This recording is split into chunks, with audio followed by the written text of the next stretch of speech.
Muy buenos días y a todas y a todos. Muchos saludos desde la Fundación Friedrich Ebert en Argentina.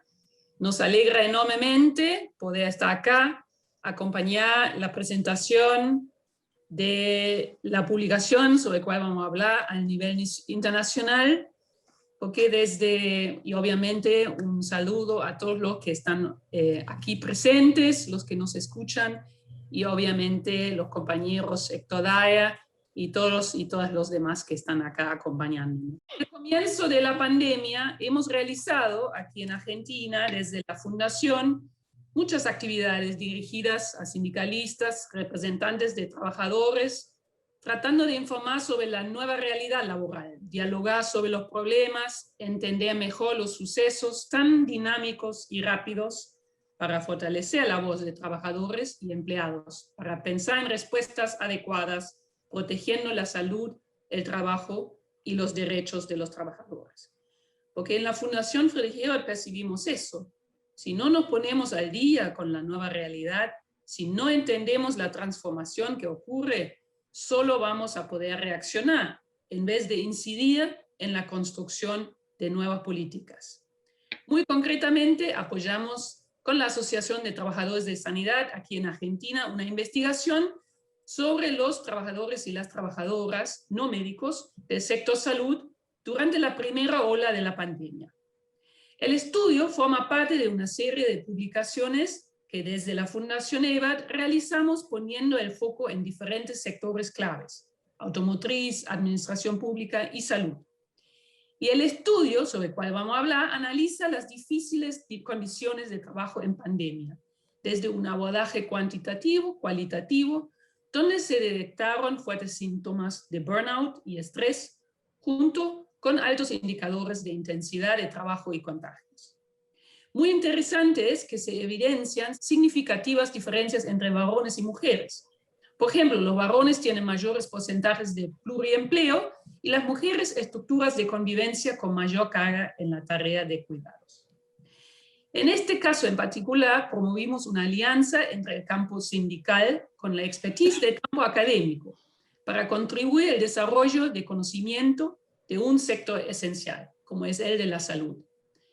Porque estamos convencidas que estos conocimientos van a contribuir al desarrollo de una estrategia sindical efectiva frente a un fenómeno global como es la pandemia. De esta forma contribuimos al logro de nuestros objetivos principales como fundación: fortalecer el actor sindical por un lado y ampliando su capacidad de representación en contextos tan complejos como los actuales, y en particular para este sector. En todo el mundo se hizo evidencia de la importancia del sector de salud, muchas veces olvidados en años anteriores.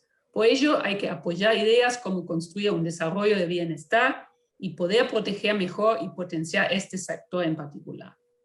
Para el estudio contamos con el apoyo del Sindicato de Trabajadores de Salud en Argentina, su secretario general Héctor Daya, y el equipo de delegados, delegadas, colaboradores que coordinó Mónica Consoni desde ATSA, y por otro, con un equipo académico de excelencia coordinado por Marta Novik, una experta en temas laborales y en recursos humanos del sector salud, compuesto con otros académicos como Fabiana Libáñez, Diana Munilla, Úrsula Metlica, Sofía Puntillo y Frida Svarg-Peer. También queremos agradecer las gestiones realizadas por Adriana Rosenzweig, Alan Sable y Adrián Durshi de UNI para el armado de los paneles y la organización general de este evento. Yo también quiero agradecer a mi colega Mónica Sladonia, sin ella no hubiera sido posible. Bueno, como fundación estamos aquí con ganas para acompañar la presentación, apoyar la discusión regional e internacional y para seguir pensando políticas novedosas y relevantes. Muchísimas gracias. Gracias, Feña. Ahora paso la palabra a Héctor Dyer, secretario general de ATSA Buenos Aires y presidente regional de Uniaméricas. Adelante, Héctor. A todos y todas, muchas gracias, Alan. Primero que nada, saludar a Svenja, a Mónica, a todos los que hicieron posible este análisis, este estudio, esta investigación.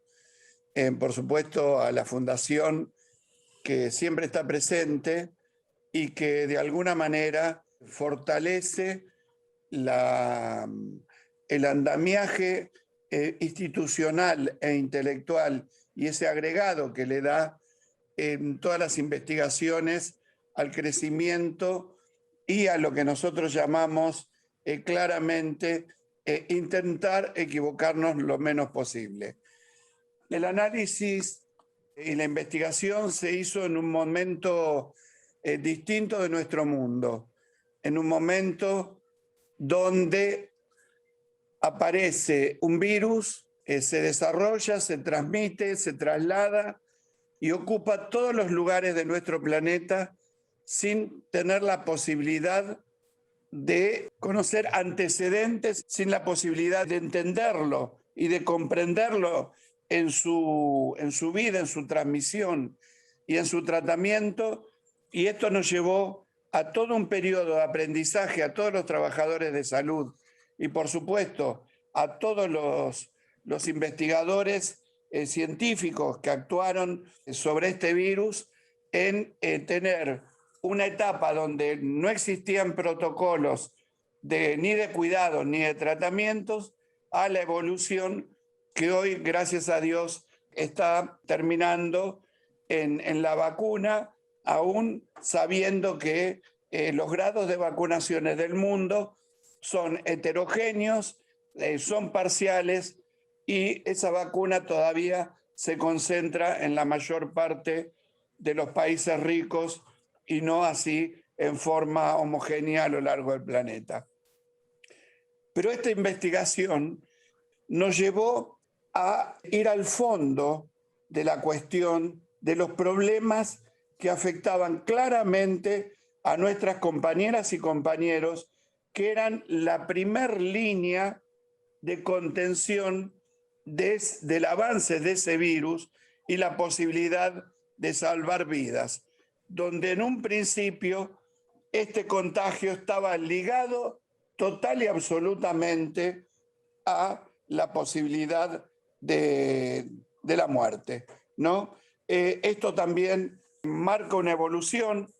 El estudio se hizo en pleno pico de pandemia del año pasado. Hoy estamos con muchísimos más casos y la proporcionalidad de fallecimientos es muy inferior. Con lo cual, hay dos pasos fundamentales. Una, haber comprendido cómo actuar, y la otra, en la vacunación. Pero aún así, la multiplicación de los esfuerzos de todos nuestros compañeros y compañeras es la que hace posible que superemos esta instancia tan trágica. Así que dándoles la bienvenida a este webinar, agradeciéndole infinitamente a quienes confiaron en la posibilidad que juntos podíamos hacer este trabajo, un trabajo para nosotros altamente valioso, un trabajo que está puesto sobre todas las mesas donde se discute el trabajo y las condiciones laborales de los trabajadores de sanidad. Así que reitero a todos los que han colaborado y especialmente a la confianza que nos brindó la FES. Gracias, Héctor. Quiero dar un saludo de parte de Adrián Durkee, jefe de departamento de Unicuidados a nivel global. Desafortunadamente, fortunadamente está en un congreso de comisiones obreras en España. Por la primera vez ha podido viajar, ya que en algunos países está mejor que otros la situación de la vacuna, así que no puede estar con nosotros, pero está muy agradecidos a la FES, a ATSO Buenos Aires, a FATSA, todo lo que contribuyeron a esta actividad. Paso la palabra a Mónica de la FES Argentina para liderar el próximo panel. Muchas gracias, Alan. La verdad que es un verdadero placer para nosotros estar acompañándolos en la presentación de esta investigación, el impacto del COVID-19 en la salud del personal no médico de salud en Argentina. Este panel está constituido, nos acompaña Mónica Consoni, quien es subsecretaria de Acción Cultural y Capacitación de la Asociación de Trabajadores de la Salud de la Argentina. Hola Mónica, bienvenida. Marta Novik, quien es investigadora del Consejo Nacional de Investigaciones Científicas y Técnicas y experta en recursos humanos del sector salud, aunque a ella no le gusta hablar de recursos humanos, pero bienvenida de todas formas, Marta, por acompañarnos. Sé que está por ahí, no lo veo todavía en pantalla, a Dan Chisholm, que es jefe de programas de salud mental de la Oficina Regional para Europa de la Organización Mundial de la Salud. La organización de este panel lo vamos a dividir como en dos fases. Voy a hacer unas 2 rondas de consulta, tanto a Mónica como a Marta, y luego una ronda de consulta a Dan para que haga los comentarios sobre las presentaciones. Entonces, si a ustedes les parece, le voy a pasar en primer lugar la palabra a Mónica Consoni. La pregunta que le queremos hacer a Mónica es cómo se inició este proyecto, cómo se desarrolló, cómo fue el desarrollo de este vínculo entre la militancia sindical y la investigación científica. Mónica, te escuchamos. Buenos días a todos y a todas, o buenas tardes para algunos. Muchas gracias, Mónica. Bueno, con respecto a la pregunta de Mónica, les cuento que esta investigación se inició allá por junio del 2020, en plena pandemia y, como decía Héctor, en un momento de gran incertidumbre y cambios permanentes de protocolos. Nosotros queríamos saber qué pasaba con la salud de los trabajadores y las trabajadoras de la salud, y teníamos algunas certezas, pero muchos supuestos. Dentro de las certezas que nosotros teníamos era que, por investigaciones previas, era que el 70% de nuestras trabajadoras y trabajadores son mujeres. Es decir, es una población altamente feminizada, por lo cual esperábamos que los niveles de violencia y la susceptibilidad a las infecciones propias del género se den en los resultados de estas investigaciones. La susceptibilidad a las infecciones, es decir, no solamente dada por el contacto con el COVID, sino porque nuestras trabajadoras, fundamentalmente mujeres, tienen un trayecto bastante importante y obviamente es en transporte público. Así que ahí esperábamos una alta tasa de contagiosidad. Pero por otro lado, también habíamos recibido bastantes consultas y bastantes denuncias por la falta de elementos de protección personal, fundamentalmente, como ya les digo, en esta primera etapa, y no solamente la falta de elementos de protección personal, sino también la calidad de esos elementos de protección personal. Escuchábamos a nuestras compañeras que decían, los médicos tienen los mejores equipos y nosotros tenemos equipos de segunda.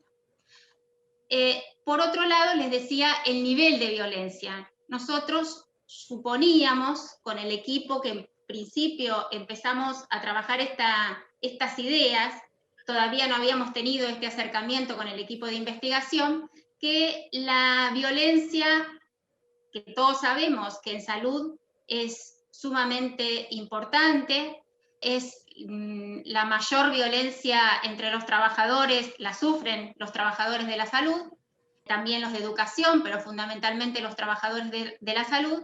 O sea que entendíamos que la violencia horizontal entre el equipo de salud y la violencia vertical se iban a mantener, pero suponíamos que la violencia por parte de los pacientes y los familiares, por esta situación de aislamiento, iba a disminuirse. Cosa que después nos contará Marta que esto no fue así. Y otro dato que conocíamos también era la alta carga laboral. Por supuesto, esto fue sin precedentes en el mundo entero y obviamente en la Argentina. Multidimensional. Una de ellas es el déficit de personal en algunos de los sectores y ese nivel de incertidumbre y de cambios de protocolos permanentes. Lo que desconocíamos totalmente, si bien podíamos suponer el alto nivel de estrés por esto, pero en realidad no sabíamos ese nivel de estrés y cómo todo esto iba a impactar en la salud de nuestras trabajadores y trabajadoras. Frente a estos supuestos, iniciamos el acercamiento con la FES, tuvimos una reunión con Mónica y ahí nos encontramos los equipos sindicato y el equipo de investigación. Tuvimos claramente y teníamos en claro cuáles eran nuestras competencias. Puedo decir hoy, y al finalizar en realidad la investigación, que conformamos un único equipo. Nuestro rol es aportar toda la logística, aportamos los lugares donde se iba a realizar la investigación, el acceso a la población a medir, realizamos la prueba piloto y también acordamos con el equipo de investigación el cuestionario que se iba a utilizar. Es decir, vimos todo el cuestionario, algunas preguntas fueron eliminadas porque no tenía competencia con el sector privado, la población era el sector privado del AMBA, entonces algunas preguntas fueron descartadas y agregamos otras que queríamos saber qué estaba pasando a nivel sindical. Si alguno pensó en algún momento, Mónica me acuerdo que me dijo, mirá que Marta es sumamente exigente, le dije, mirá Mónica, no te preocupes. Si en algún momento existió el prejuicio de que iba a ser imposible trabajar o iba a ser dificultoso, no imposible trabajar sindicato con, digo sindicato todos, ¿no? Militantes, delegados, hemos trabajado mancomunadamente. Y en realidad, si no existieron prejuicios de ningún tipo, hemos logrado trabajar en armonía, complementándonos, y bueno, los resultados están a la vista. Gracias, Mónica. Le voy a entonces pasar la palabra a Marta Novik. Marta, ¿cuáles serían los principales problemas detectados en términos de condiciones y medio ambiente de trabajo de quienes se desempeñan en el sector de ocupaciones no médicas? Buenos días a todos y a todas. Un placer estar aquí con viejos amigos y quiero hacer un agradecimiento especial, obviamente, a la FES, a ATSA y en particular al equipo de salud, como bien describió Mónica. Trabajamos conjuntamente, bueno, porque es una posición, no somos los académicos o los investigadores quienes tenemos el saber, sino que es un saber compartido con aquellos que trabajan en el sector. Mónica me pregunta sobre los principales problemas del estudio. Yo creo que los problemas son nuevos, pero no son tan nuevos. ¿Qué quiero decir con esto? El sector salud viene pasando varias situaciones de riesgo, como HIV-Sida, como hepatitis B, pero la gran diferencia es que estos tenían protocolos, como lo señaló Héctor, tenían protocolos claros, y cuando llega el COVID hay un cambio, hay mucho miedo, hasta esta sensación de muerte, y cambio de protocolos permanente, discusión sobre los equipos de protección personal, y mucho miedo del contagio y de contagiar a las familias. Y estas situaciones generaron no solo problemas en el ámbito laboral, sino también en lo familiar y social. Y esto se expresó claramente en los riesgos. Muy rápidamente vamos a pasar a algunos principales resultados para contarles en 5 minutos. Primero son el síndrome de burnout, ¿no? Este tema que hay varias de estas cosas que hicimos que la OMS viene trabajando desde hace un tiempo, y vemos que el 70% de los trabajadores tenían 3 o más síntomas de burnout, o sea, quiere decir de desconocimiento, de problemas mentales, de dificultad de recuperarse de la fatiga, de miedo a contagiar a los familiares, etc. Esto se expresa también, como decía Mónica Consoni, en el tema de riesgos psicosociales, y acá aparece una altísima intensidad de trabajo por parte de los trabajadores, o sea, en el sentido de muchas tareas en poco tiempo, en el tiempo asignado, una desorganización del trabajo. Esto aparece justamente por el cambio de normas y protocolos permanentes, y una falta adecuada de equipos. Y acá quiero aclarar que cuando el sector salud se le pregunta la falta de, si tiene los instrumentos, los adecuados, en realidad siempre para el sector salud un problema de las condiciones de trabajo fue no tener los elementos necesarios para brindar al paciente, ¿no? Y acá se mezclan todas estas cosas, o sea, no había los elementos de protección necesarios, ni para ellos ni para los pacientes, y muchas veces falta de espacio. Esto que señalaba Mónica Consoni en el tema de situación de violencia, para la OMS también es un problema que ya está instalado desde hace mucho tiempo en el sector salud, como bien señalaron antes, y nos importaba si había cambiado antes o durante la pandemia. Y lo que vemos es que, si bien hay un 20% que dice que nunca la sintió, hay un 43% que es antes y durante la pandemia, ¿no? Esto aparece como un tema importante. Cuando lo desglosamos, vemos que es muy fuerte en términos de lo que es la violencia por parte de pacientes y familiares de los pacientes, y por otro, lo que señalaba Mónica Consoni en el equipo de salud, entre colegas, con las autoridades y demás. Y esto complicaba, obviamente, la situación laboral. Y este conjunto, digamos, de factores se manifiestan claramente en problemas de salud ocupacional. O sea, no solo estrés, sino en desórdenes de sueño, en fatiga física, en fatiga mental muy fuerte, y como también señalara Zwenka, hay una diferencia, las mujeres lo sienten mucho más. También, ¿por qué? Porque cuando nosotros analizamos la estructura de convivientes de las mujeres y de los varones, vemos que el 30% de las mujeres tienen una estructura en que son jefas de familia con mayores y o con menores a cargo, mientras eso le pasa solo al 12% de los varones. Entonces, tenemos estos problemas, tenemos que actúan diferencialmente por género, y después les seguiré contando algunas cosas. Gracias. Gracias, Marta, por tu muy concisa presentación.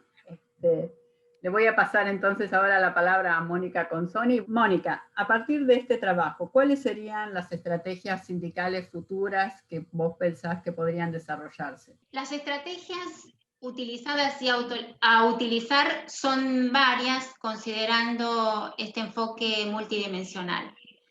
En principio quisiera hacer hincapié que gracias a la gestión sindical rápidamente, y creo que fuimos el primer país en el mundo que se decretó a la COVID-19 como enfermedad profesional.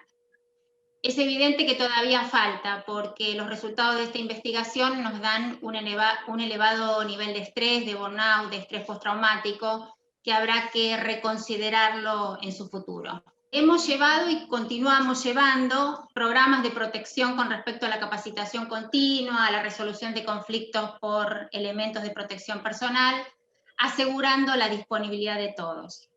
Con respecto a la sobrecarga laboral, bueno, la sobrecarga laboral tiene múltiples aristas, pero una de ellas tiene que ver con la formación del personal de salud, y fundamentalmente una de las mayores problemáticas a nivel planetario es el déficit del personal de enfermería.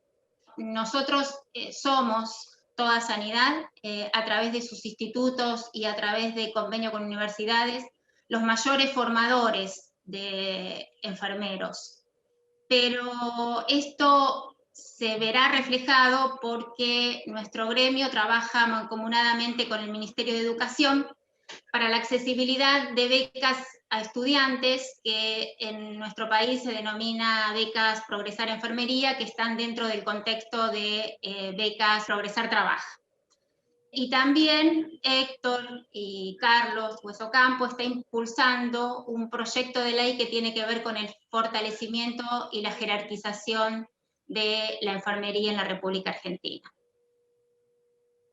Un tema sumamente difícil es el tema salarial, ¿sí? Que si bien los trabajadores de salud presentan ingresos promedios superiores al resto de las trabajadoras asalariadas, aún hay una demanda explícita.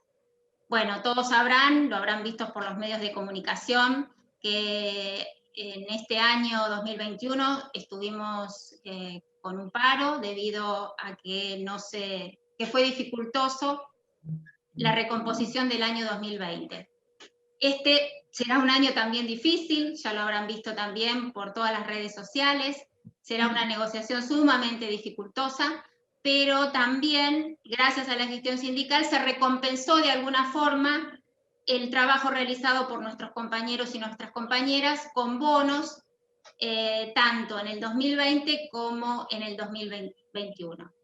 Este es un tema difícil en estos momentos, pero si bien el COVID dejó en evidencia un sistema de salud que ya venía del gobierno anterior, del gobierno macrista, con serias deficiencias, pasamos de un ministerio a una secretaría de salud. Este gobierno, la primera medida que toma fue devolver el rango de ministerio. Y si algo tiene de positivo esta pandemia, es que será prioridad en las agendas políticas la salud y la educación. Si algo podemos rescatar. Gracias, Mónica. No, gracias a vos, Mónica. Entonces le voy a pasar la palabra a Marta Novik y la pregunta sería, ¿cuáles serían las principales conclusiones que se derivan de este trabajo? Marta. Los trabajadores hablaban el año pasado de 2 etapas. Una primera que fuera del miedo y una segunda que era cuando empezaron como a organizarse y fue pasar de la urgencia a la emergencia.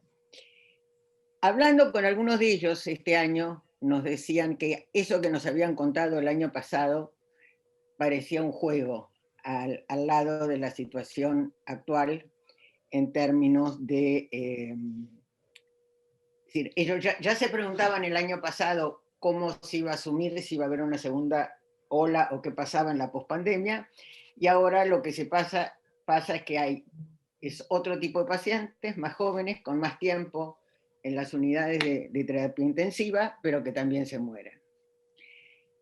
En salud, y esto voy a hacer una conclusión mucho más general, me parece, mucho tiempo fue un sector analizado como un servicio y no como un espacio de empleo de trabajo. Se sigue valorando lo técnico, lo científico, y pareciera que el personal es un complemento. Pero no es así.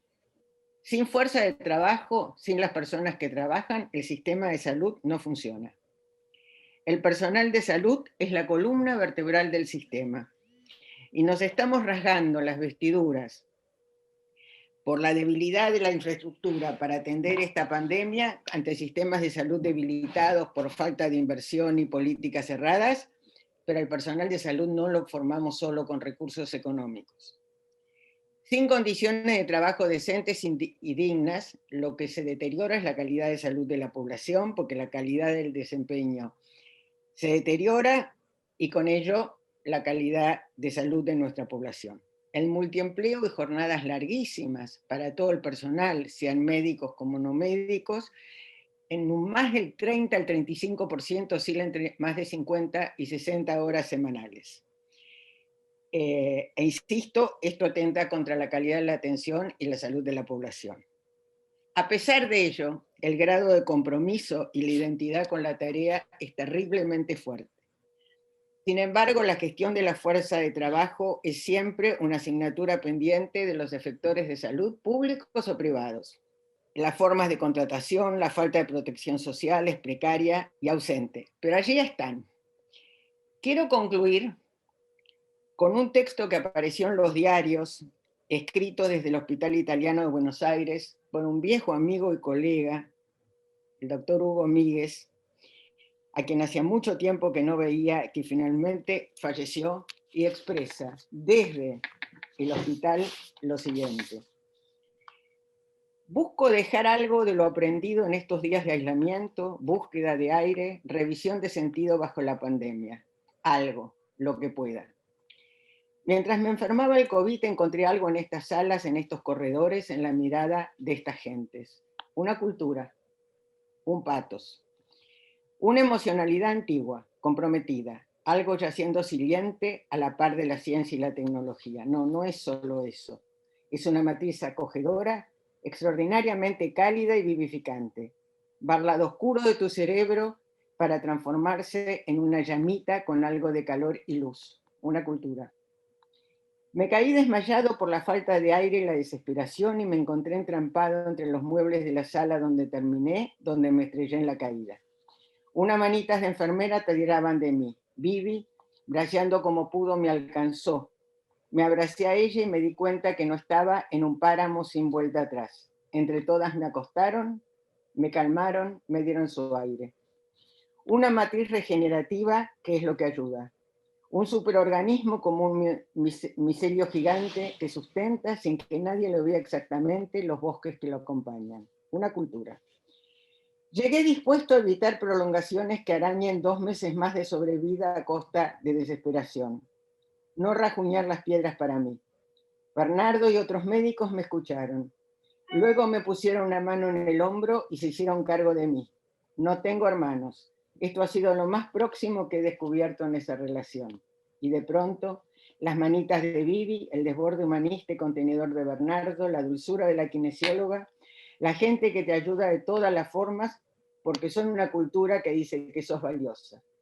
Seguramente es cierto, pero es porque te quieren desde lo más básicamente humano. Una cultura regenerativa que también alcanza a los varones. Solo quiero 30 segundos lúcidos para poder evocar a los que quise sin que llegue a atraparme la melancolía. Me iré bien. Este hospital y su gente estará también en esos 30 segundos. Gracias, gracias, gracias. Sintetizando, lo que yo quiero decir es que el COVID no es solo respiradores y vacunas. Gracias. Muchas gracias, Marta. Hermosas tus palabras, hermosa la transmisión que nos has hecho. Le voy a pasar entonces ahora la palabra a Dan Chisholm. Sobre la base de lo que has escuchado, te solicitamos si podés compartir con nosotros cuál es la perspectiva global sobre el impacto del COVID-19 en la salud mental de los y las trabajadoras y cuáles creen que serán a largo plazo los impactos de la crisis.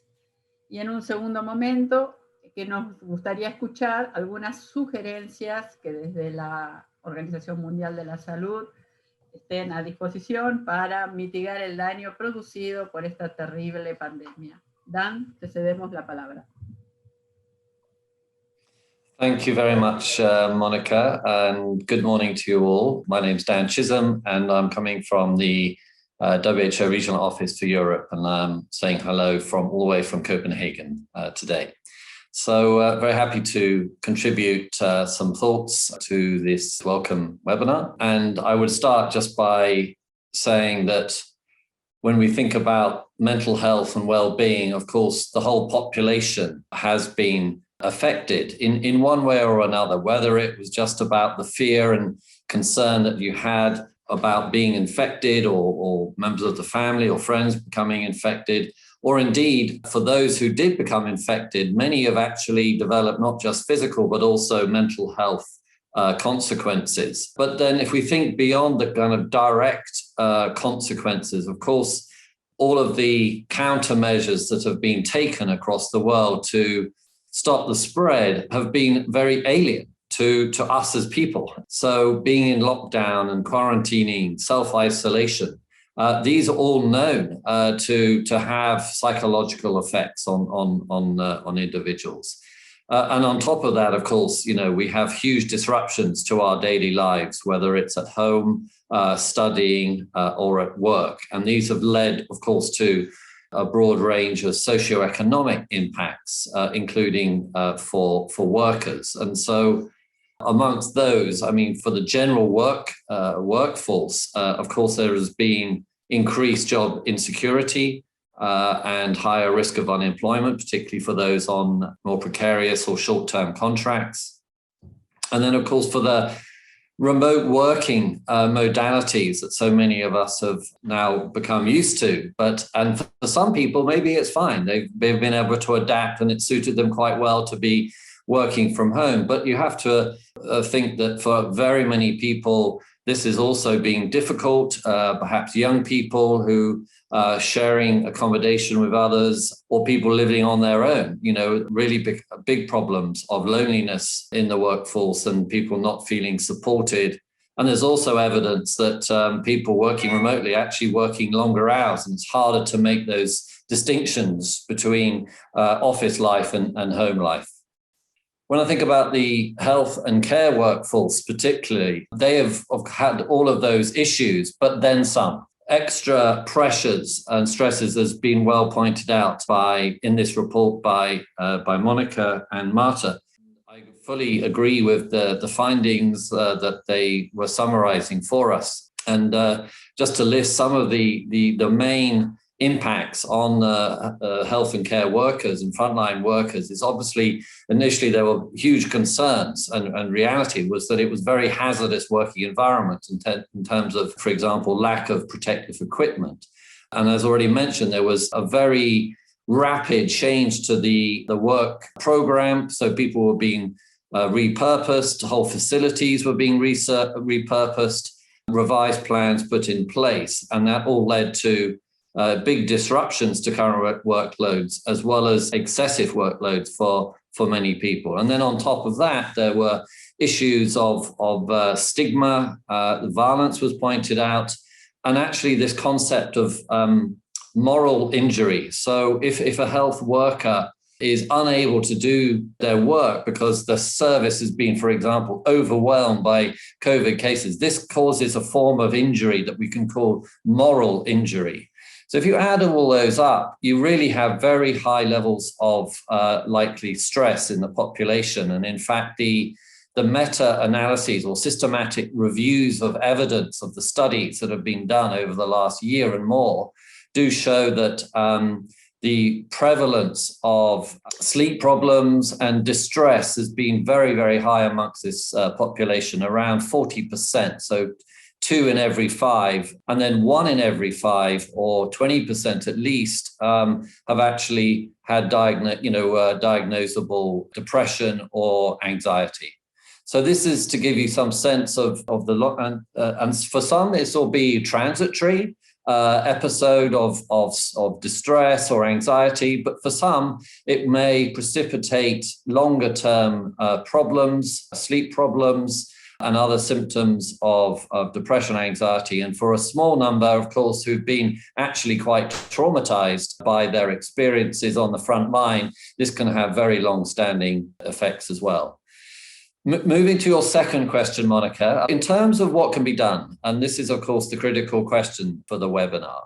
And again, if I start off at the kind of general level, then prevention of work-related mental health conditions and stress can be brought about through, stress management tools, online or self-care tools. The WHO has produced one in the last year called Doing What Matters in Times of Stress. Of course, there can be mindfulness programs and physical activity programs at the workplace, but equally important, protective labor and social policies, as well as procedural justice in the workplace. The International Labour Organization, ILO, actually produced a nice guidance on managing work-related psychosocial risks during the COVID pandemic, which you could have a look at, with some clear actions in different areas spanning the environment and the equipment issues, but also dealing with things like management leadership and the need to build up management competencies, improve communication, information and training, as well as, of course, psychosocial support of different kinds, depending on the needs of different individuals. And in fact, we also ran some webinars at the end of last year in the WHO Regional Office for Europe on this very topic. And I'll just take you through one or two of the key messages and learnings that came out of that webinar series, and for your thought and consideration. But one of the ones that came up really a lot from the different speakers and countries we had was the need to show empathy and kindness and compassion. It's not always there, particularly when there are stressful, pressured environments, but finding the time to show kindness and compassion is extremely important, as well as clear communication, because you have to remember that there was an avalanche of information that was constantly changing, and this actually causes stress in its own right. So too much information can be a bad thing, but clear, good, targeted communication is, of course, very important. Needless to say, it's vitally important to ensure the safety and protection of staff, and also where there is maybe some need for psychosocial support of one kind or another, that the privacy and the confidentiality can be also ensured. I think a more general, recommendation is that it's important that there is renewed investment and attention to building capacity of frontline workers and workforce managers in mental health and psychosocial support.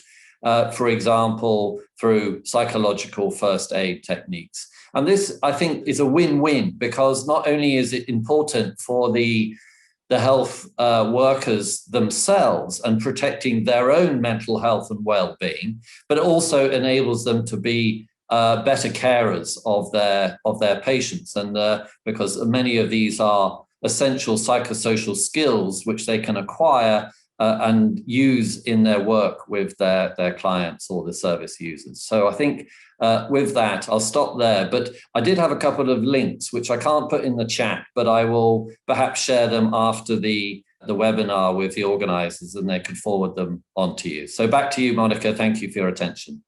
Gracias, Dan, por tus palabras. Bueno, me queda, por supuesto, agradecerle a todos y cada una de las panelistas y el panelista final. Les respeto por los tiempos. Sé que es un tema medio duro en estos tiempos y con un tema tan grave, pero quiero decirles que en este momento nos están acompañando más de 120 compañeros y compañeras. Incluso hay gente que se está incorporando en este momento.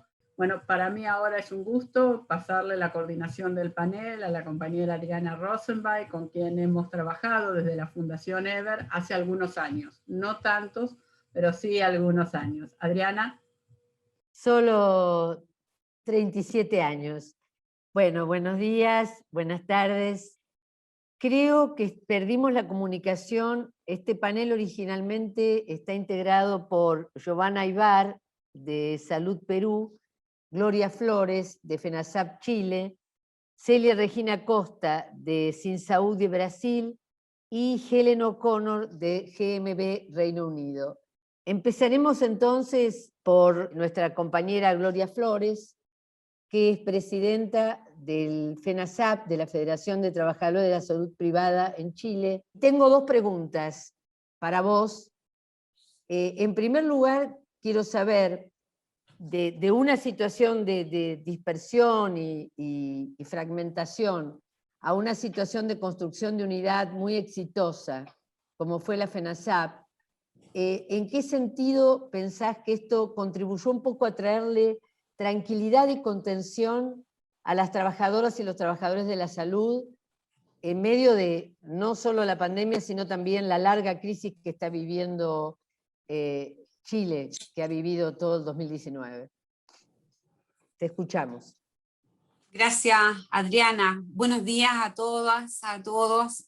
Agradecer la invitación, especialmente a la Fundación, a la FES, a UNI, a ATSA, que hoy día permiten que estemos hoy día compartiendo los problemas de la salud mental.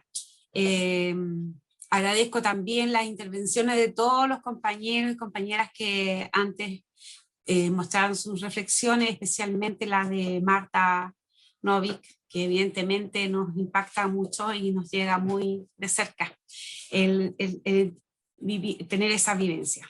Respecto de la pregunta, Adriana, bueno, obviamente lo que queremos, ¿no es cierto?, en esta nueva constitución, y que estamos muy pendientes, ¿no es cierto?, esta oportunidad que hoy día tenemos, es que debe quedar explícitamente expresada que la salud es un derecho humano fundamental para el pueblo chileno, igualmente que debe establecer mecanismos inclusivos para todo el pueblo chileno, para la formulación de políticas públicas claras, ¿no es cierto?, que garanticen y que no la arriesguen.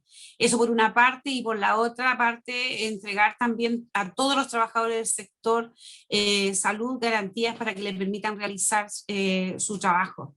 de forma segura, sin riesgo. Es relevante considerar estos elementos con el fin de prevenir desgastes en los equipos, lo que estábamos recién antes compartiendo, con medidas dirigidas a mejorar. O sea, importante también la confianza en los equipos, sistemas de turno que le permitan descansar, capacitaciones constantemente consideradas en los horarios de trabajo. Es muy necesario considerar y tratar a sus trabajadores como esenciales.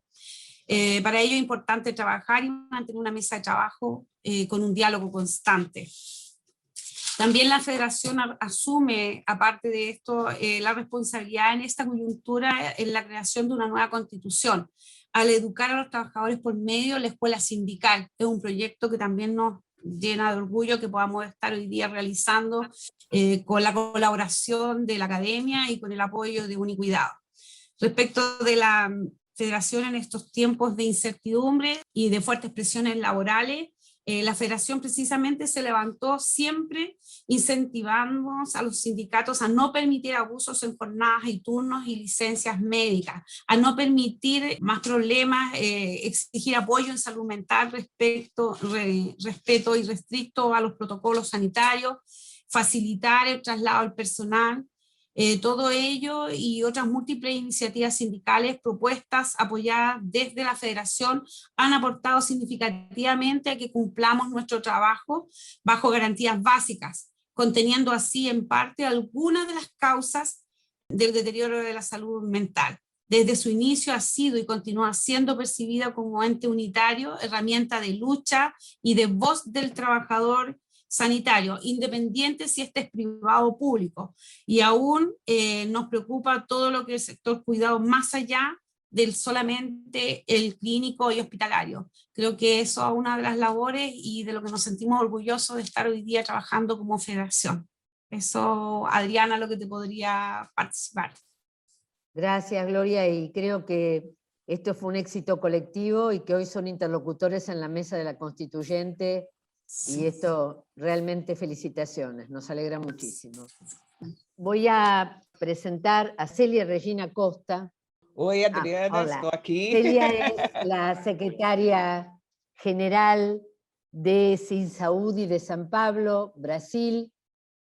Bueno, ustedes pueden imaginarse que no la tuvo ni la tiene muy fácil, tomando en cuenta la situación política prevaleciente en Brasil.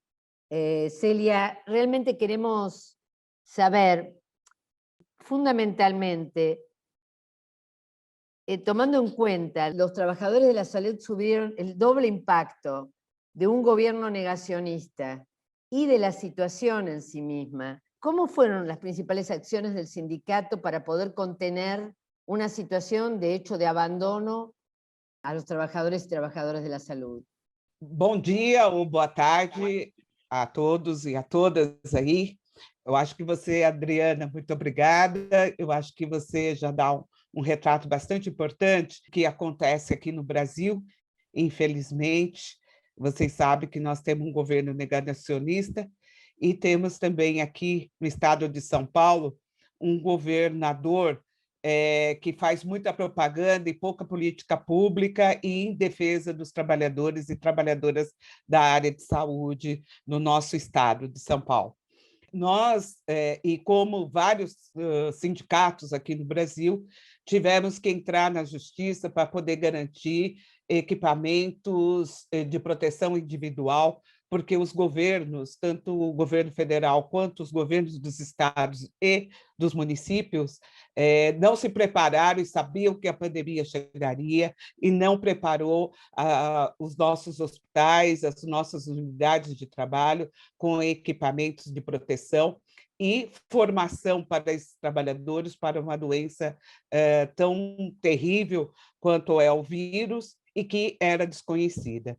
Bom, nós aqui do Sinsaúde São Paulo entramos na justiça e agora nós estamos trabalhando bastante em seminários, inclusive agora no final de semana, no dia 11, vamos fazer um seminário para discutir estratégia para a saúde mental desses trabalhadores. A pesquisa que vocês fizeram na FACSA, aí na Argentina, ela retrata também muito as condições de trabalho e adoecimento de estresse e adoecimento mental dos nossos trabalhadores e trabalhadoras. E tendo claro que as mulheres, as nossas trabalhadoras, nós somos 80% de trabalho em saúde no Brasil, afeta muito mais do que os nossos companheiros homens trabalhadores.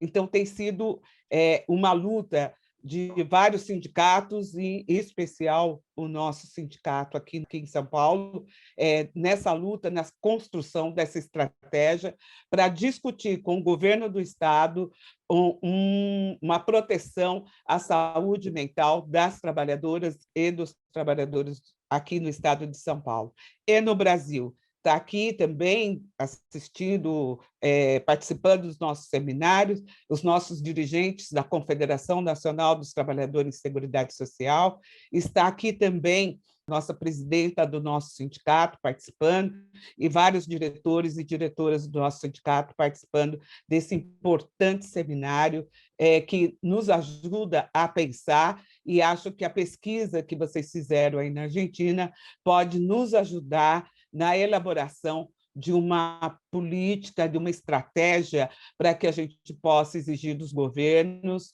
esse cuidado a quem cuida da saúde da população brasileira, com tantas mortes, com tantas dificuldades ao qual o Brasil vem passando nesse momento. Muito obrigada, Adriana.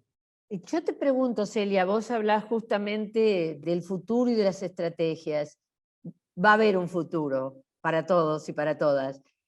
¿Cómo piensan ustedes que serían los principales puntos para trabajar en ese futuro con respecto a los derechos de los trabajadores de la salud en general y al tema de la salud mental en particular? Me gustaría saber cuál es la opinión del sindicato al respecto. Adriana, muito boa a sua pergunta. Nós estamos trabalhando nesses seminários para pensar estratégias com os trabalhadores para o futuro. É um futuro inseguro, incerto. Vocês sabem que no Brasil o governo federal recusou as vacinas. Ainda há um grau enorme de mortes e contaminação dos trabalhadores e das trabalhadoras da área de saúde. Nesse final de semana, nós perdemos mais uma dirigente do nosso sindicato no interior de São Paulo, uma delegada sindical de base contaminada pelo Covid. Isso vai causando estresse e sofrimento à nossa equipe.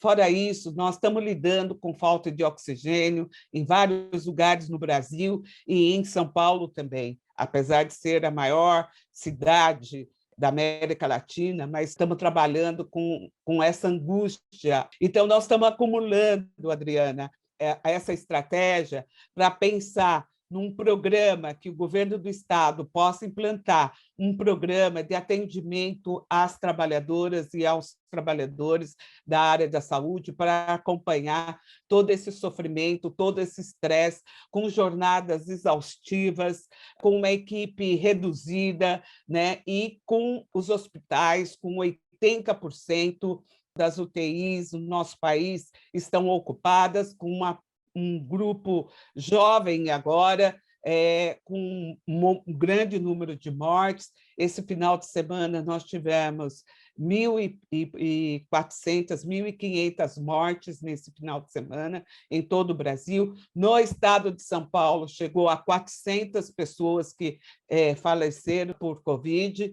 Então, com essa estratégia de seminários com profissionais, com psicólogos, com médicos do trabalho, que nós estamos elaborando um projeto para que a gente possa ajudar esses trabalhadores e exigir do governador do estado de São Paulo que ele implemente um programa de saúde para que possa ajudar esses trabalhadores e trabalhadoras que têm vivido esse estresse. Não tem sido fácil, Adriana, não tem sido fácil, porque por mais que o João Dória, governo do estado de São Paulo, você tem a propaganda da vacina, que lutou pela vacina, mas isso não reflete no cotidiano do dia a dia do trabalho dos hospitais e das unidades ao qual o governo de São Paulo é responsável. E que dirá no Brasil com um governo extremamente negacionista, com muita dificuldade. Vocês sabem que no Brasil nós sempre tivemos um plano nacional de imunização bastante importante e que, infelizmente, com o atual governo federal, isso não tem se concretizado na realidade. Nós só estamos com menos de 20% da nossa população vacinada. Muito lento, com muita dificuldade, e isso reflete, inclusive, aqui no estado de São Paulo, e essa tem sido uma luta nossa, do nosso sindicato, de trabalhar para que a gente possa ter um plano, de fato, estratégico para poder atender esse adoecimento mental dos nossos trabalhadores e trabalhadoras. Muchas gracias, Celia, y ánimos. Ya vamos a salir todos adelante, esperemos. Bueno, voy a pedirle a Helen O'Connor, que la veo aquí. Hi, Helen. How are you? Thanks for being with us. Helen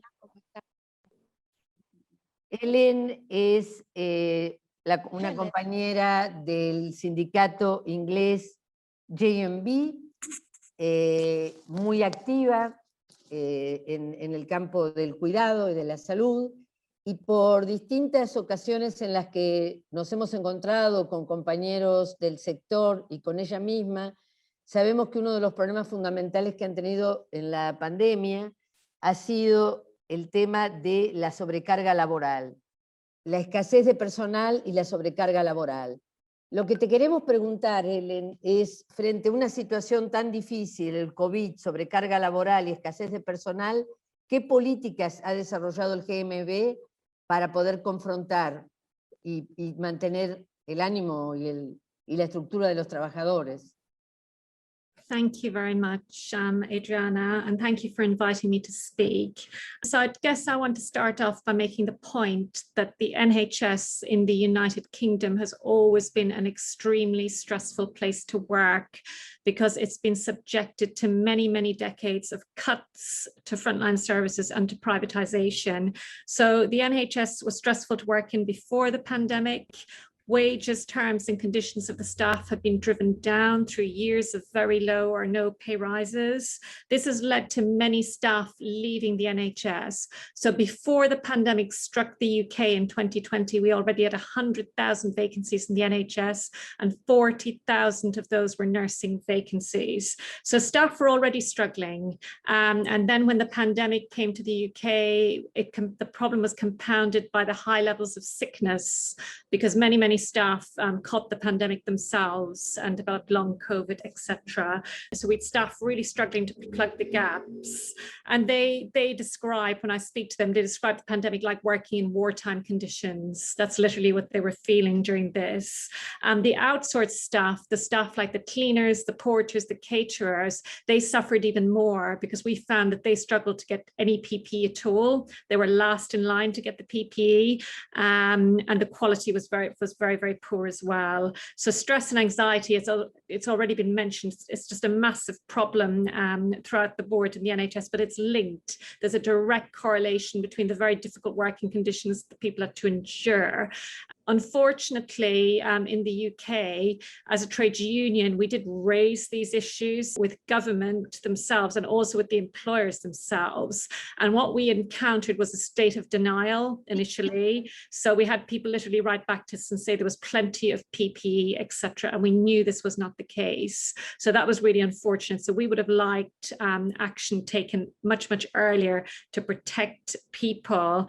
The other thing the NHS employers were doing, which didn't help, is they cut the annual leave and the rest breaks for the staff, which meant, and they were putting pressure on the staff to work excessive overtime, which again compounded the difficulties that the staff were experiencing.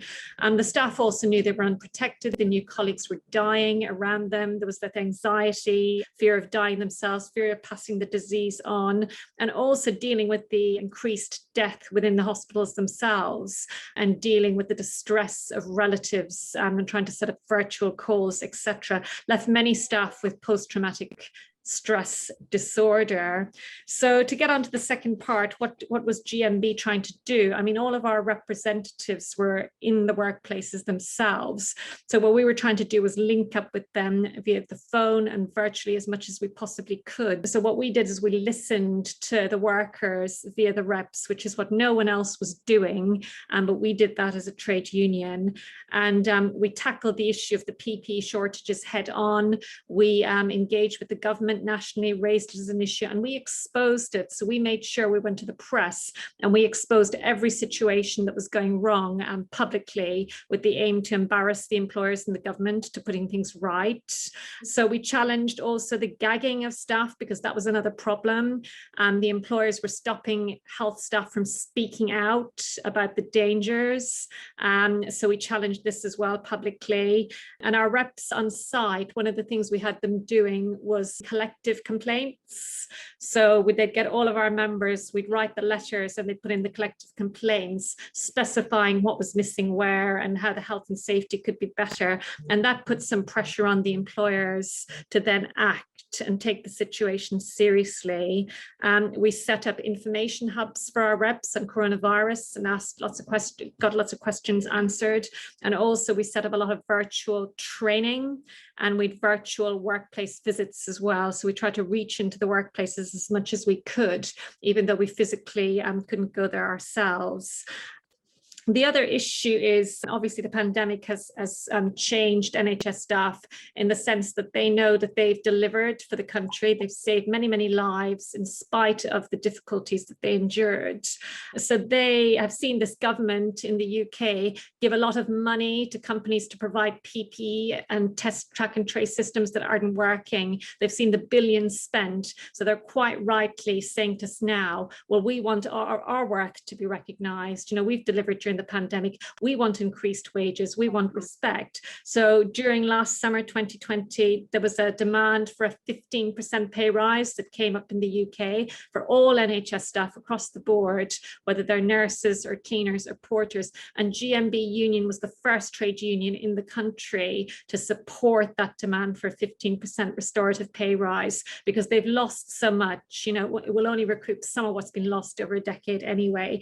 And we want employers and this government to seriously address the massive recruitment crisis of 100,000 staff, because it's dangerous for patients. What that causes if there's no staff, it means inexperienced people are asked to take on tasks above their level of competence. And this is dangerous because this can lead to harm to patients actually. So we see the needs of the patients and the needs to retain the staff and treat them very well as inextricably linked.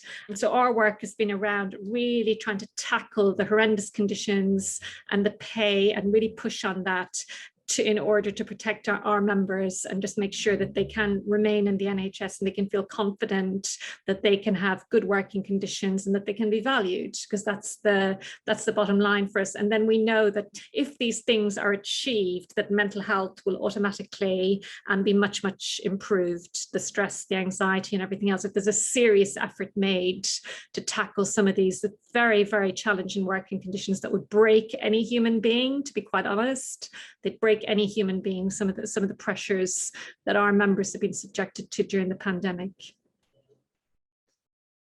Thank you, Adriana. Muchísimas gracias, Helen, y muy bien, lo felicito por haber aprovechado de la visibilidad que nos dio este momento y haber utilizado la fortaleza del sindicato. Mi pregunta es, ¿qué plan tendríamos para el futuro, en un futuro en donde la pandemia no fuera lo predominante, pero fue una gran lección? ¿Cuál sería el plan que toca el tema de salud mental y las condiciones generales de los trabajadores del cuidado y la salud? Thank you. Yes. So right now we've reached a situation in this country where there is some effort to invest in some mental health care for the NHS staff up and down the country, and the GMB unions played a key role in pushing that forward with the employer.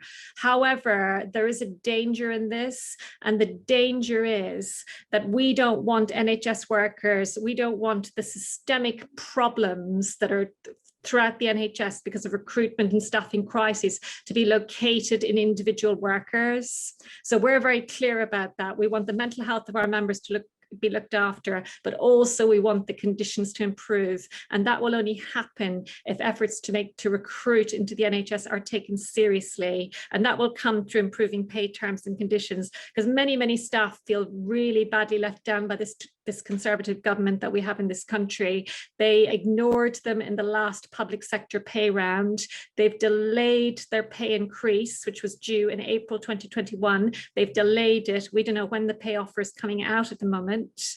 And like I said, a lot of money has been spent already. We've clinical staff in the NHS relying on state benefits, going to food banks to make ends meet. And we know that many people are now contemplating leaving the NHS, which will be a further drain of experienced staff out. So what we're going to do as a trade union, we have some demands going forward.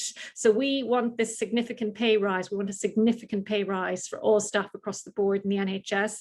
And also the other key demand for us is to end all privatization and outsourcing of the cleaning, the catering and the portering, because the private companies were actually making cuts to cleaning during the pandemic. We had this situation in Lewisham Hospital, very specifically. They've been restructuring, staff have been losing their jobs, and this has all been happening during a pandemic.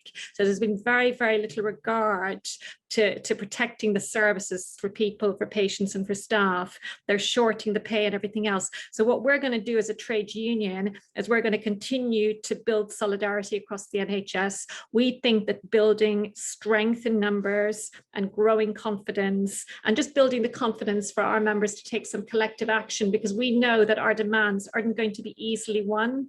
And we know that we'll have to get members together and have power to actually achieve those demands. Thank you. Muchísimas gracias, Helen. Creo que vamos todos viendo que lo fundamental es construir esa fuerza. Bueno, les quiero decir que nuestra compañera Giovanna de Perú llegó. Gracias, Giovanna, por estar aquí después de un día duro, excitante como el de ayer.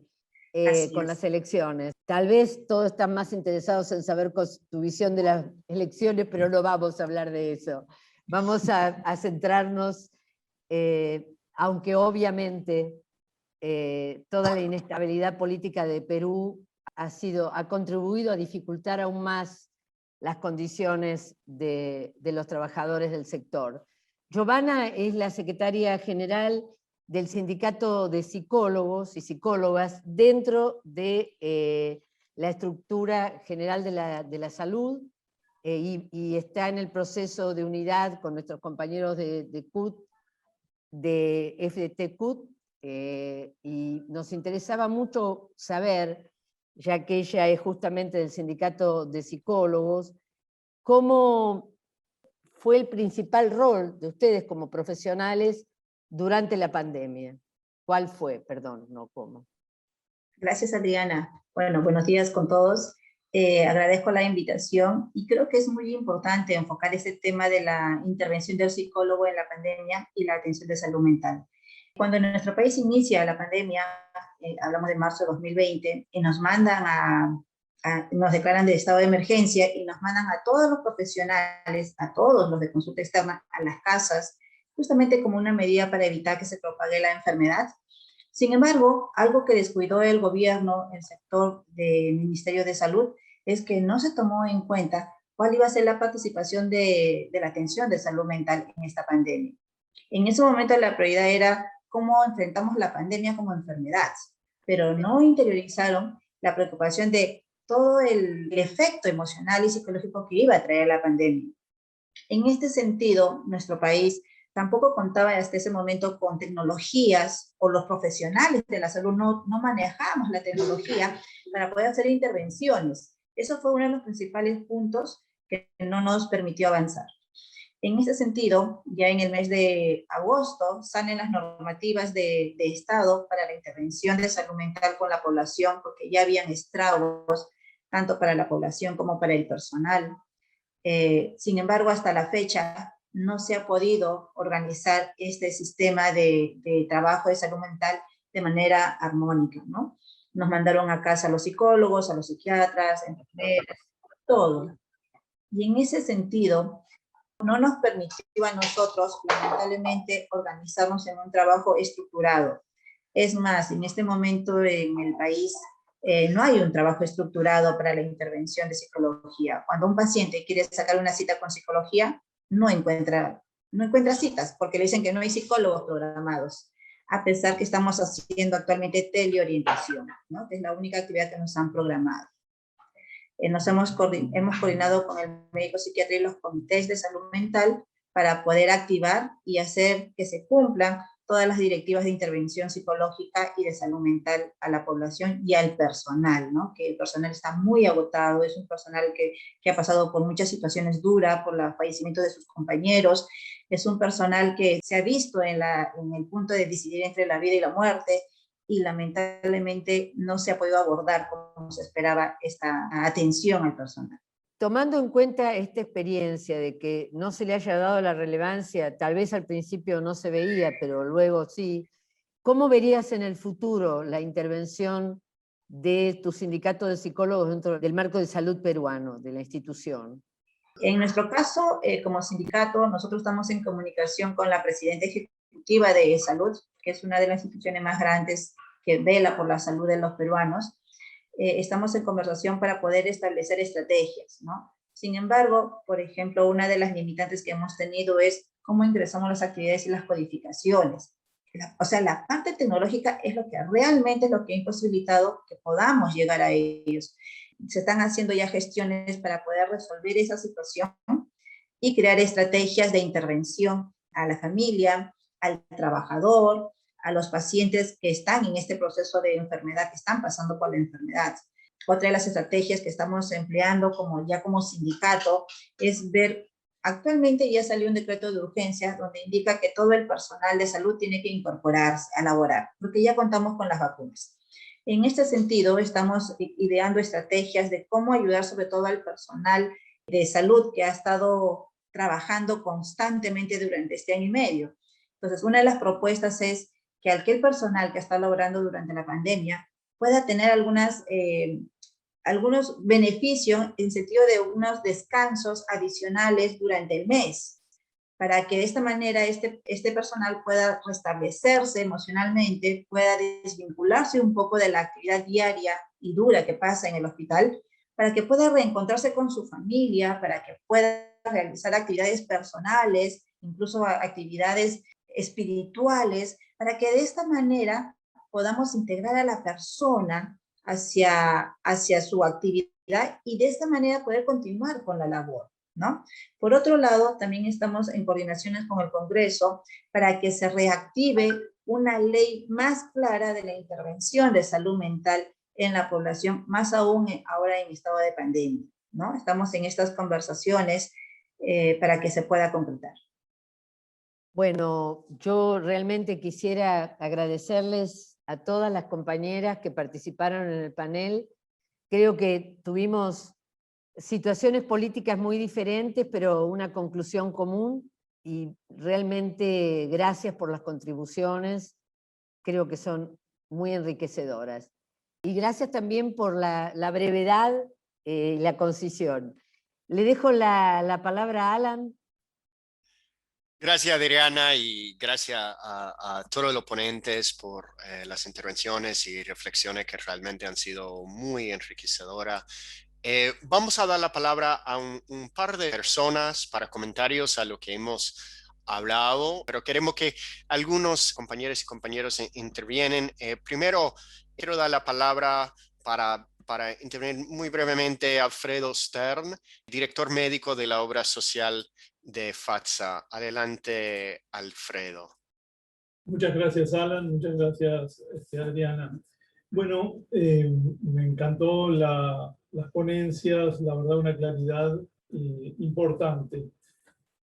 Tal vez podría señalar la experiencia que hemos tenido en FATSA con 2 o 3 aspectos. Fundamentalmente el estrés del sistema, que obligó muy tempranamente para nosotros, ya en el mes de febrero del año pasado, a comenzar con la divulgación de medidas concretas para poder instruir a nuestra gente en cómo debía proceder frente a una situación pandémica y además totalmente novedosa y con normas que cambiaban todos los días. Así iniciamos en febrero. Luego el sistema se vio en creciente ocupación, con mayores problemas, hasta llegar a un momento de desborde. Ahí hubo una primera muy buena decisión que tomó Carlos Hueso-Ocampo relacionada con utilizar la infraestructura de hotelería para atender pacientes. Pacientes oligosintomáticos o muy poco sintomáticos o directamente asintomáticos que por condiciones sociales no podían volver a sus hogares. Esta decisión permitió descomprimir y pasar de tener una necesidad extrema de camas que no conseguíamos en la Ciudad de Buenos Aires y en el área metropolitana circundante a poder soportar esta primera ola. Esa enseñanza, bueno, nos permitió conocer la realidad creciente del problema de nuestros afiliados, de los trabajadores de salud, que como dijo hace un rato Marta Novik, bueno, todos entendemos que son la columna vertebral del sistema, porque si bien el sistema estaba desprovisto de infraestructura, desprovisto de recursos físicos, todo eso con cierta cantidad de dinero que se alocó a estos efectos se pudo solucionar.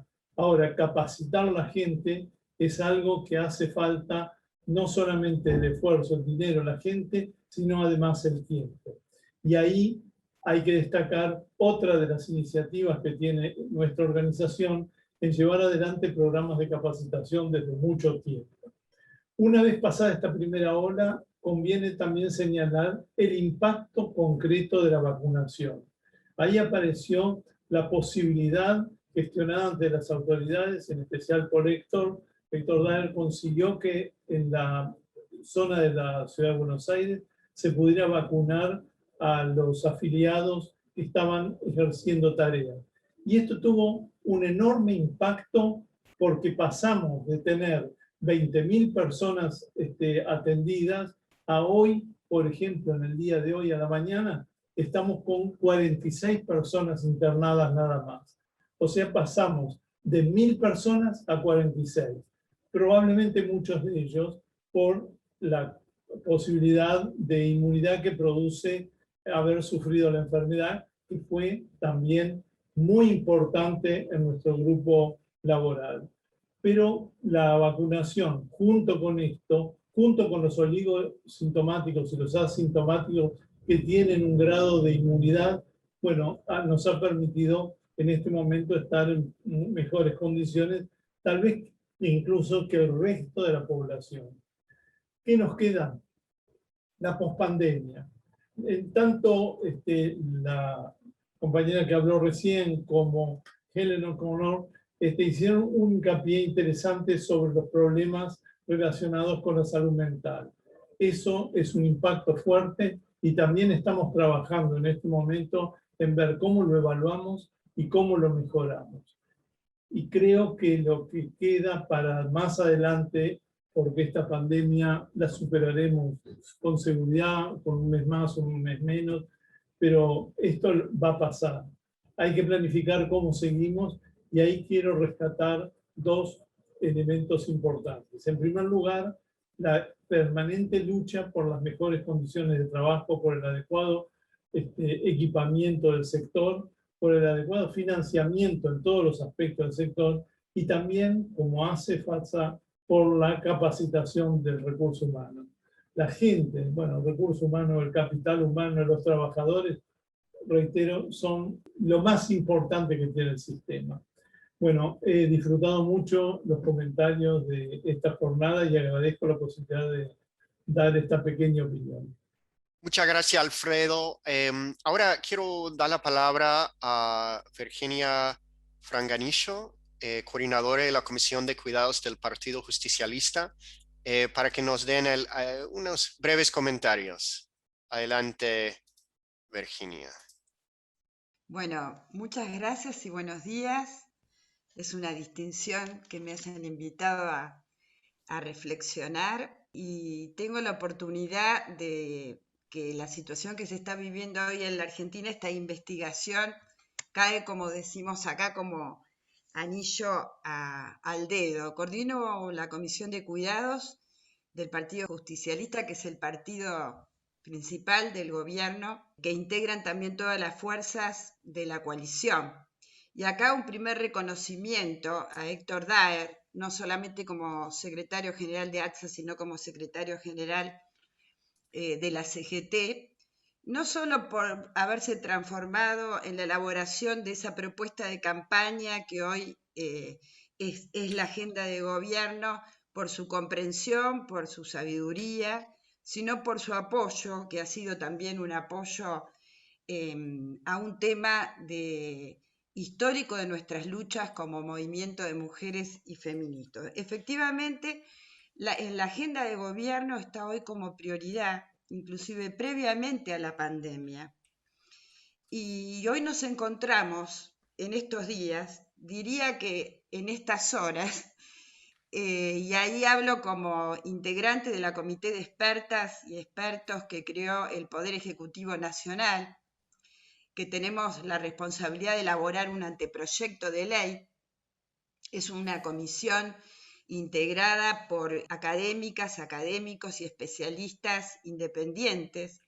Estamos terminando ya esa elaboración del anteproyecto que fue debatido, por supuesto, con todos los actores. Me toca, entre otros, trabajar en el artículo justamente de la jerarquización de los trabajos. Como ustedes saben, y en este sentido decir que UNI ha hecho una contribución enorme a nivel global, ¿no es cierto?, de desarrollar investigaciones, debates, que hoy son grandes campañas en la pandemia, que ha podido, diríamos, instalar una temática que viene del desarrollo de la academia feminista en la agenda de los sindicatos. Argentina tiene, como ustedes saben, una enorme tradición en relación a los derechos de las mujeres, sus luchas, y hoy tiene un feminismo muy, muy potente. Pero vuelvo a la ley. Una cuestión central que está acá Adriana y siempre me lo plantea, que es vincular los derechos de las trabajadoras y de los trabajadores con la calidad de los servicios. Y yo creo que esta investigación, y en el marco de la pandemia, nos da una importante, digamos, evidencia. ¿Por qué digo esto? Y ustedes lo saben mejor que nadie, porque es una lucha de ustedes. Cuando plantean los derechos de las trabajadoras, digo trabajadoras, porque como bien acá se ha planteado y todos lo comprendemos, sector altamente feminizado, digamos, en la mayor parte de los países altamente precarizados también. No voy a hablar sobre esto, llevamos muchas en el feminismo trabajando desde hace 40 años, digamos. Esto afecta la calidad de la atención. Entonces, en eso estamos en la Argentina hoy, debatiendo una ley de cuidados con una perspectiva de género, que crea un sistema que tiene como objetos, digamos, de políticas públicas las infancias, los adultos mayores, las personas con discapacidad, y el gran artículo que sabemos que es para todos y el gran desafío que es este que les planteo, que habla de la jerarquización de los trabajos de cuidados. Así que muchas gracias por esta oportunidad, Héctor, Adriana, Mónica. Con ellos estamos todo el tiempo interrelacionados. Un abrazo a las amigas de la FES, también con ellas tengo una relación cotidiana por otras luchas y por otras cuestiones y políticas del feminismo, y un abrazo solidario a todas las compañeras y compañeros que han dado, digamos, un testimonio y que nos sirve muchísimo para vivir mucho más de cerca, ¿no?, el desafío y también, por qué no decirlo, el tremendo sufrimiento y sacrificio, palabra que ha usado creo que UNI, y esta entrega de los trabajadores y trabajadoras de la salud a todas las sociedades del mundo. Muchas gracias.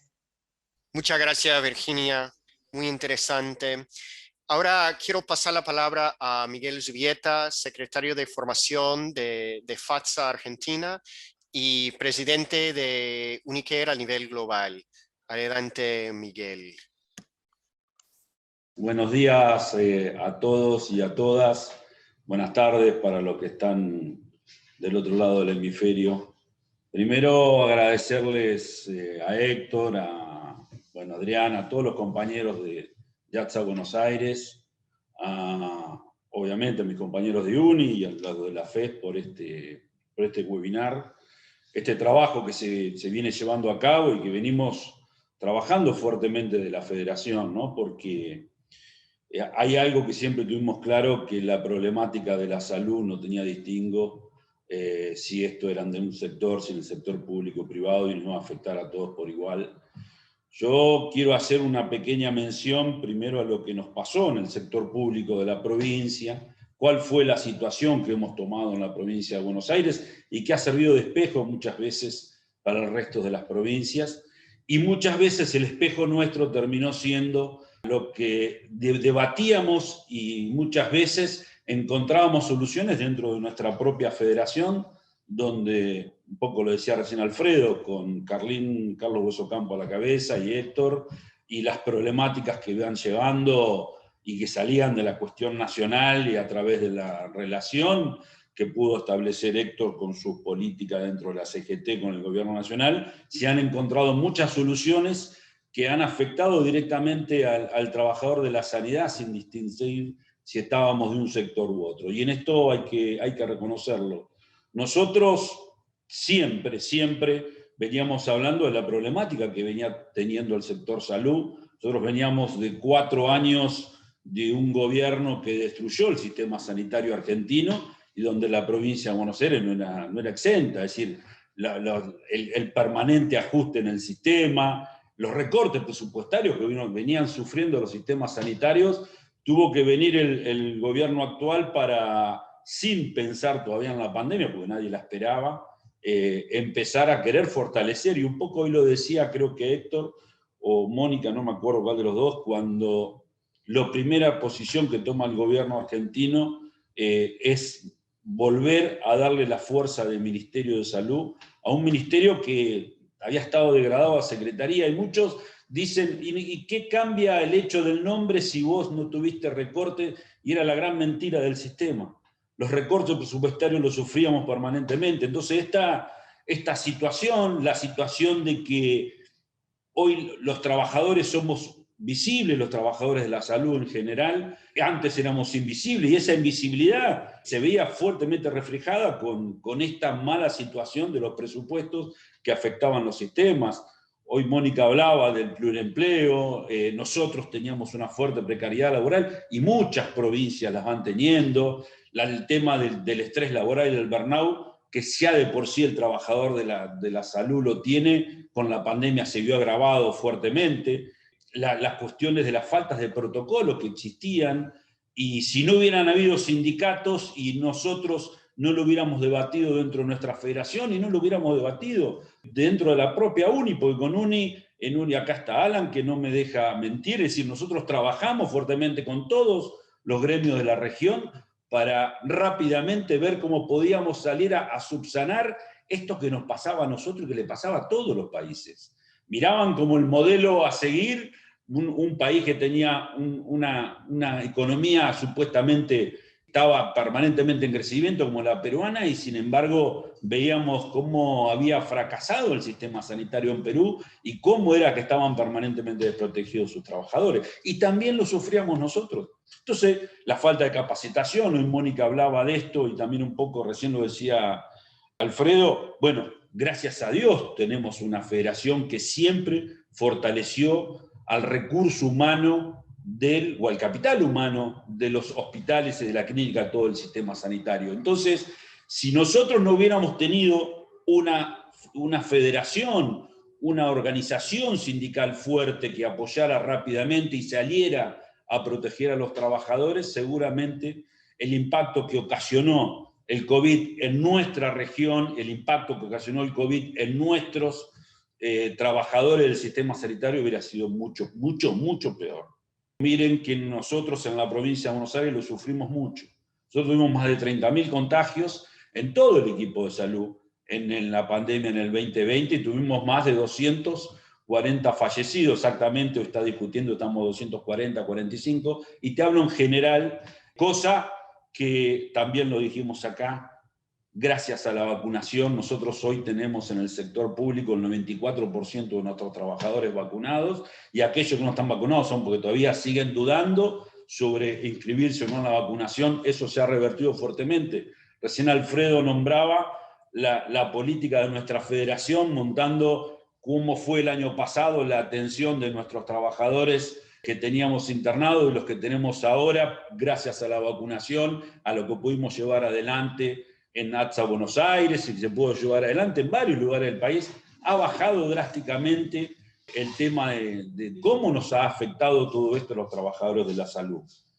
Fíjense, hablamos del burnout, y el burnout ha agravado fuertemente cuando nosotros nunca estuvimos preparados para atender a nuestros propios compañeros de trabajo que se estuvieran enfermando, y en muchos casos teníamos que salir a la puerta de nuestros hospitales o de nuestras clínicas a despedir a nuestros compañeros que se habían fallecido. ¿Sí?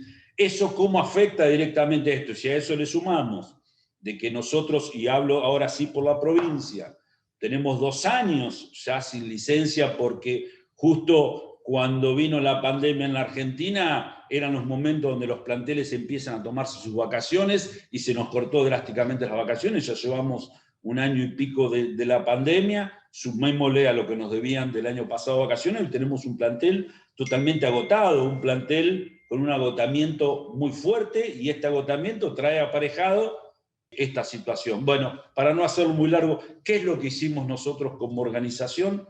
Y lo hicimos tanto a nivel nacional, me acuerdo en febrero con Alfredo, nos pusimos a trabajar dentro del Ministerio de Salud de Nación en un comité que se había creado para fortalecer los recursos humanos en los planteles, y después a partir de ahí poder salir con políticas nacionales que se bajaran al resto de la provincia. Después también pudimos trabajar dentro de nuestro sistema sanitario provincial generando comité de crisis en las cuales rápidamente las organizaciones sindicales, que muchos no habían entendido cuando decían por qué las organizaciones sindicales salvaban vida, bueno, es con esto, es decir, ponerse a trabajar codo a codo con el gobierno, pero para encontrar soluciones y formar en los comités de crisis, primero a nivel nacional, como recién le decía, dentro del seno del Ministerio de Salud, dentro del seno de la provincia de Buenos Aires, armar un comité de crisis provincial, donde a diferencia del sector privado, en el sector público coexisten varias organizaciones sindicales, y ahí hubo que ponerse a trabajar en una unicidad sindical, sino también después logrando, que fue para nosotros la gran, si quieren, parte de la solución al problema, haber generado en cada hospital de la provincia de Buenos Aires su propio comité de crisis que tuviera que rendir cuenta a un comité de crisis central, y entre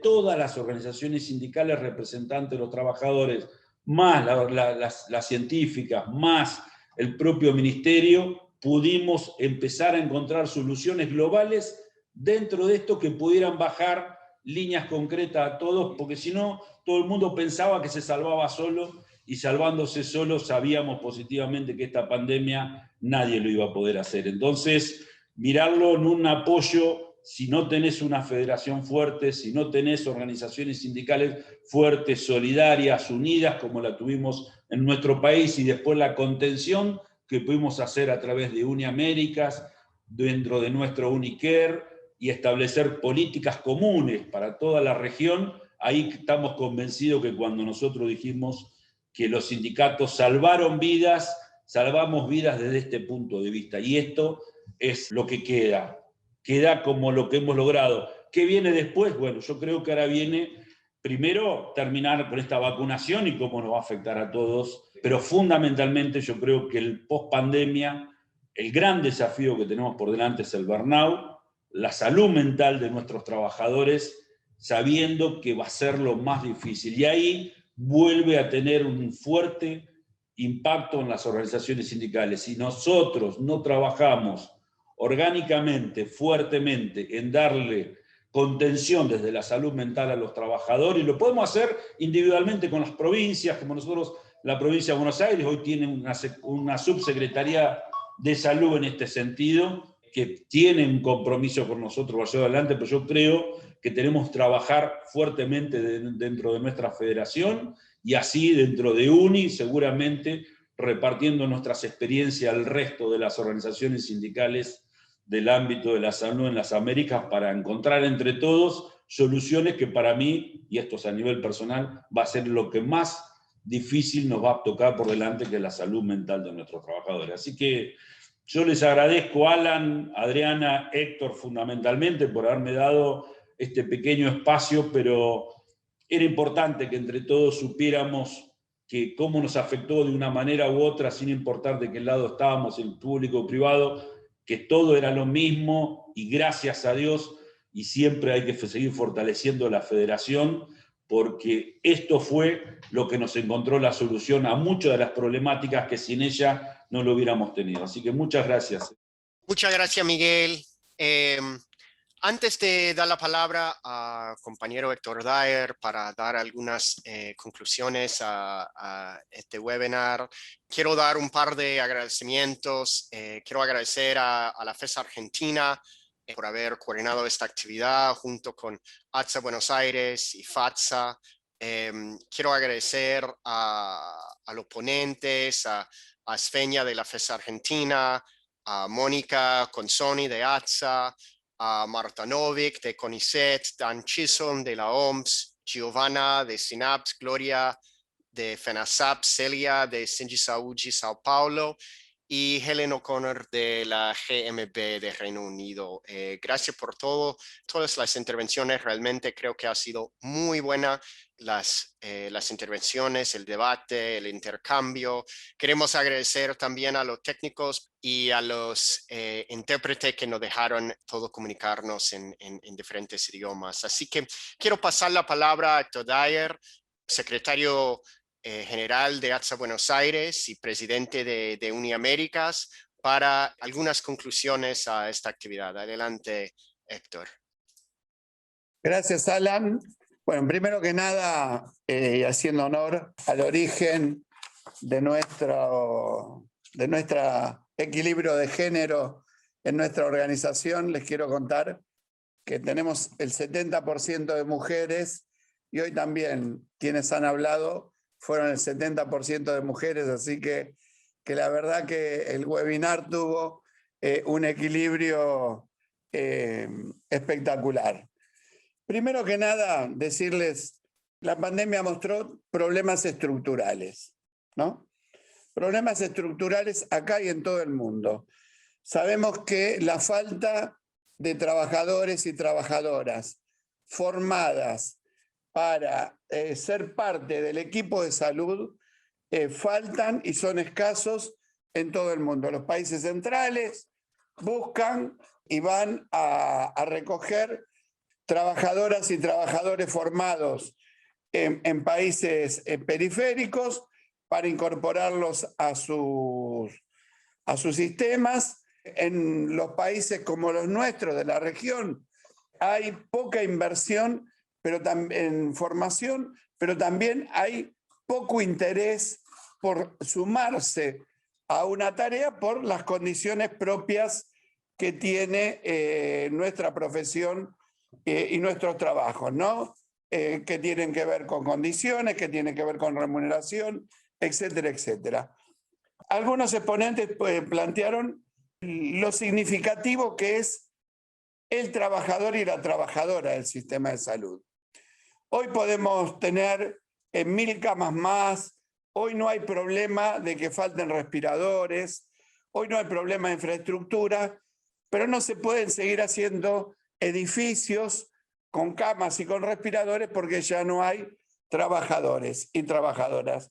No hay más, digamos, por más que haya sumado el pluriempleo esta posibilidad de resolver el faltante, la verdad que es una de las tareas fundamentales que tenemos que plantearnos frente a todos los gobiernos de cada país del mundo, ¿no? Sean formación en enfermería, sean en formación técnica, en formación de servicios periféricos, pero toda la formación de los trabajadores y trabajadoras del sistema de salud es fundamental, porque estos procesos nadie nos puede decir de que no van a ser cíclicos. De hecho, hay países como Chile, que tiene una alta tasa de vacunación, igualmente siguen con altos índices de contagio y de saturación del sistema de salud. Por supuesto, los trabajadores generamos visibilidad, pero también esto tiene que ser un compromiso que trascienda la discusión sindical para transformarse en una discusión en el ámbito de las sociedades.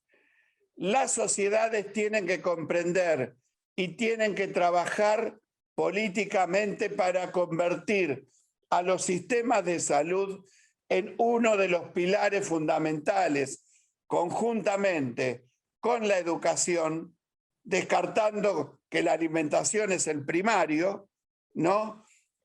Pilares fundamentales donde se hacen sólidas, ¿no?, las sociedades. El desarrollo es imposible si nosotros no lo vemos con una perspectiva de estas características. Por supuesto que de todo lo que hablamos, el estrés trae consecuencias infinitas. Hubo otro dato que fue también grave durante el periodo de la primera ola, llamémosle así, que tuvimos alto grado de contagios, ¿no? Y esto lo tuvimos trasladado también al impacto que generaba en las familias. Entonces, no solo era el temor de ir a trabajar, sino era también el temor de volver al seno de su familia, de su grupo social, para ver cómo interactuaba esta patología, esta tragedia, en un lugar y otro. Digamos, esto también fue muy dejado de lado por la dinámica que tomó la pandemia. Pero, ¿qué hicimos los sindicatos? Primero, tomar la decisión absoluta de no cerrar las organizaciones sindicales. Esto fue tanto a nivel sindicatos como esto también nos planteamos en Uniamérica, que la pandemia no podía derrotar la acción sindical. Y la militancia sindical fue la que permitió ir generando toda esa provocación permanente que iba compasada con los protocolos y la obtención de los dispositivos de protección. Y esto me parece que también nos tiene que servir de ejemplo. ¿Para qué? Para valorizar no solamente un sistema de salud que tenga mejores condiciones, un sistema de salud que dé respuesta, sino para valorizar también el rol de las organizaciones sindicales en los momentos críticos como fundamentales, porque si no, distinta hubiera sido la historia. Ya veíamos ahí a la compañera de un sindicato de salud de Perú, donde a los psicólogos los habían mandado a su casa. Y nosotros tuvimos que ir y hacer un acuerdo que también vale la pena mencionar y agradecerles, con la Asociación de Psicólogos de la Ciudad de Buenos Aires, para generar un vínculo de contacto y contención para todos aquellos compañeras y compañeros que llamaban llorando que no querían ir a trabajar porque se enfrentaban con la muerte. Entonces, fíjense cómo cuando uno lo ve desde una mirada y desde un prisma tan claro como la mirada y el prisma del trabajador y de la organización sindical, a cómo la puede ver un tecnócrata a veces a cargo de una segunda o una tercera línea de un ministerio o de un ámbito burocrático de salud. Acá mismo en la ciudad de Buenos Aires se le planteaba a los trabajadores y trabajadoras de geriátricos que tenían que permanecer 15 días encerrados en el geriátrico para no generar problemas de contagio a los abuelos de los geriátricos. Fíjense qué contradicción, porque lo único que había que hacer sobre esos trabajadores y trabajadoras era generarle las condiciones de profilaxis para que no contagien a la población que estaba internada en los geriátricos. Entonces, todas estas discusiones nos sirven de experiencia y todas estas discusiones nos sirven también para hoy poder enfrentar esta segunda ola en nuestro hemisferio sur, ¿no? de otra manera, con índices de contagios mucho menores en nuestro sector, índices de mortalidad mucho menores también en el ámbito global de los contagios, pero sosteniendo principios muy claros de defensa de las condiciones de trabajo. Y un dato a tener en cuenta. Este año tuvimos récord de inscriptos en las carreras de salud. Cuando uno pensaba que nadie iba a ir a estudiar carreras de salud, tuvimos récord de inscriptos en las carreras para formarse profesionalmente, para ser parte del equipo de salud.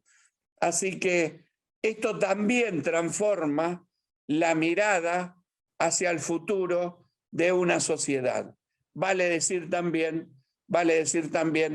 que los que se incorporan al sistema educativo de salud son en su inmensa mayoría jóvenes.